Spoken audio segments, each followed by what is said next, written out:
chạy trái pla lệ dùng cái một cái tiếng nói oh no wow con này nhỏ anh biết tên là chế nên tư là chỉ xa cỡ trong này nào đó rồi đọc tờ là cái chi này chế yo ôi cha thế này tao nói đó nhìn nó trên chơi giống một thở rồi cho nên là có pu sao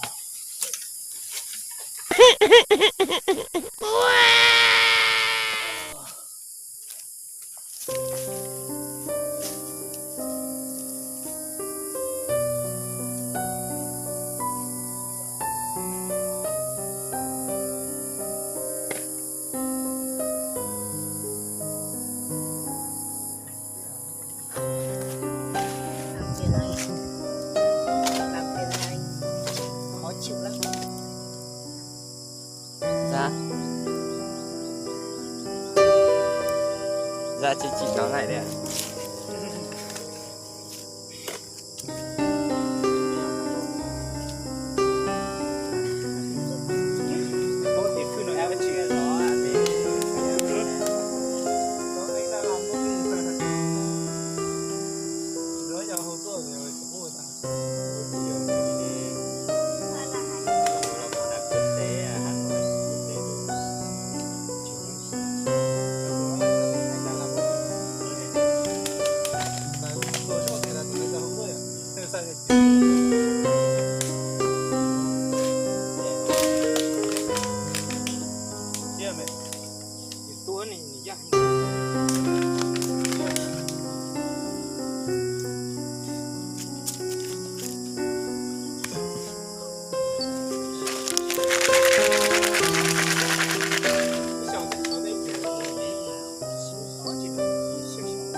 Nó rủ rồng nhá.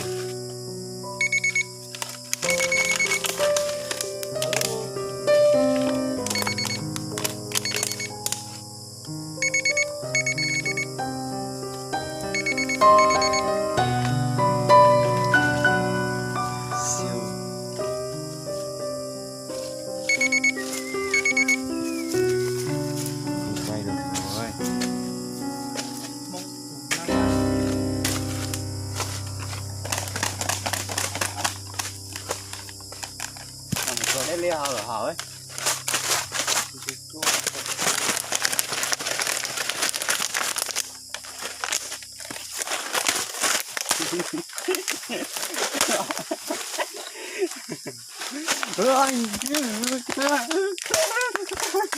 Cho máy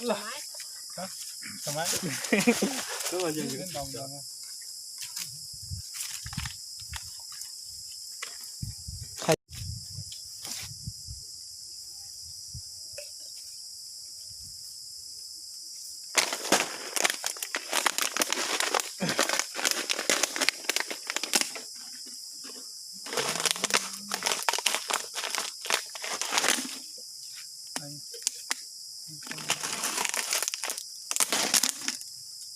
Muốn là nè.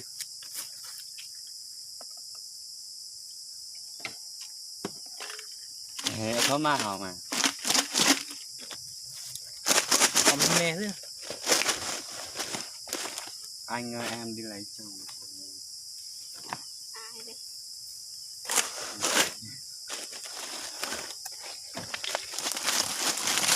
Em cứ chị em đi thôi chứ liên quan gì đến anh đâu.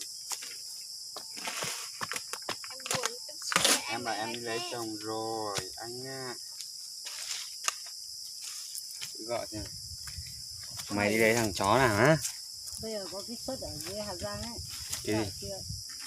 Anh chả có gì thì thay cho chứ. Anh nói nó đưa em đi hỏi cái tiếng hình này. nhưng mà vừa học cấp 3 lại vừa học nghề. À, Thì đấy thì Có đạn cái sư đế chốt bồi giờ đi nè. phạm ở tỉnh họ tuyển mà. Alo, ở đấy nhưng mà chắc là ra trường mà bằng em quần hót rong à. các bạn Nhớ. Thế em đi lấy chồng ở đâu? Không vấn đề đâu. Bây giờ mạnh nhất là bằng Mình cho chia từ ly nè. trung học phổ thông có 23 này.